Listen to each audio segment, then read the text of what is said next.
Imagine trying to fix a car engine, but you can't open the hood.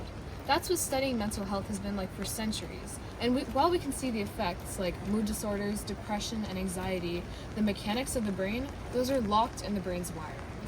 But what if we could open the hood? What if we could regulate the very genes that control stress and anxiety? That's where CRISPR comes in. In this video, I'll walk you through how I used a CRISPR knockout to modify the SLC6A4 gene entirely in silico. We'll break down why this gene matters, how I did the knockout using Benchling, and what this could mean for mental health research in the future. Let's get started.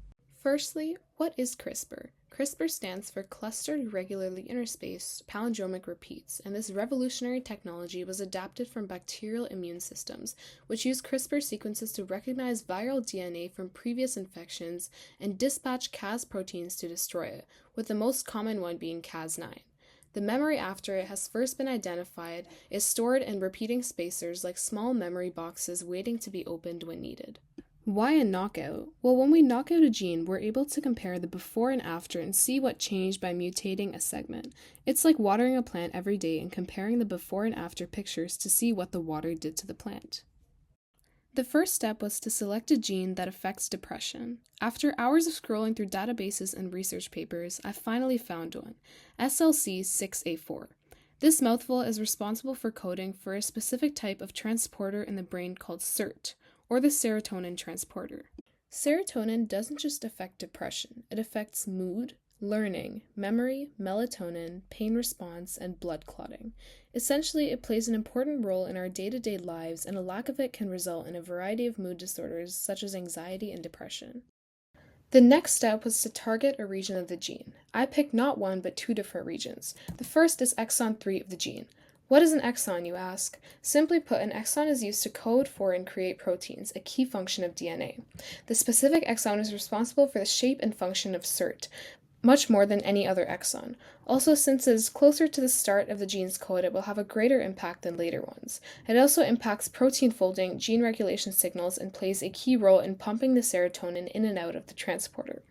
The next one is an even bigger mouthful, 5-HTT-LPR. This region is regulatory and is found upstream of exon 1, which codes for the protein itself that makes up SERT. It's important to focus on this specifically as it is studied to understand how genes and environment interact to influence mental health and disorders. Now, once I had my two target regions ready, it was time to design the guide RNA sequences that would be inserted into the plasmid. These sequences would also be responsible for directing the Cas9 protein to make a double-stranded break in the DNA. There are two parts to a guide RNA. The spacer sequence and the scaffold sequence. The scaffold is consistent for all guide RNAs, but the spacer is about 20 nucleotides long and binds to the target sequence in either exon 3 or the 5-HTT-LPR region. Since the effectiveness of a CRISPR knockout depends largely on how well the guide RNA directs the Cas9, I carefully selected guide RNA sequences with the highest on-target scores and lowest off-target scores. These are important because a high on-target score means that the guide RNA is highly efficient at guiding Cas9 to the correct location, increasing the likelihood of a successful gene knockout, while a low off-target score ensures that it does not accidentally cut unwanted parts of the genome. Once I had my sequences for both regions, I created forward primers or short single-stranded sequences used to initiate DNA synthesis. Now, these can be inserted into a plasmid. A plasmid is a small, circular piece of DNA that scientists use to insert genes and observe changes in experiments just like this one. For this experiment, I selected the PX459 plasmid for 3 reasons. It has strong Cas9 expression, meaning that the DNA can be more effectively cut as Cas9 is the protein that makes the double-stranded breaks in the gene. Next, the plasmid allows easy cloning of single guide RNA to direct Cas9 to the target gene. Also, it has a U6 promoter upstream of the target region. This is extremely important as this promoter ensures strong and consistent sgRNA transcription, increasing the efficiency of the knockout. Once everything was set up, I selected a target site between the U6 promoter and the guide RNA scaffold as it ensures the correct transcription of the guide RNA.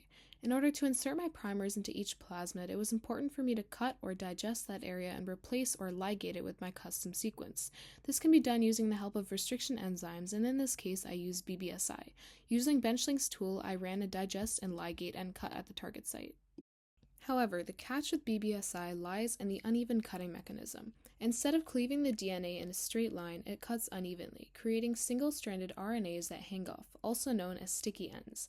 These are crucial for ligating the new DNA as it ensures that it will stick there. After locating the overhang, I designed complementary overhangs at the beginning of my 20 nucleotide primer for each guide RNA. I then replaced the region bordered by the BBSI restriction sites with my custom sequence.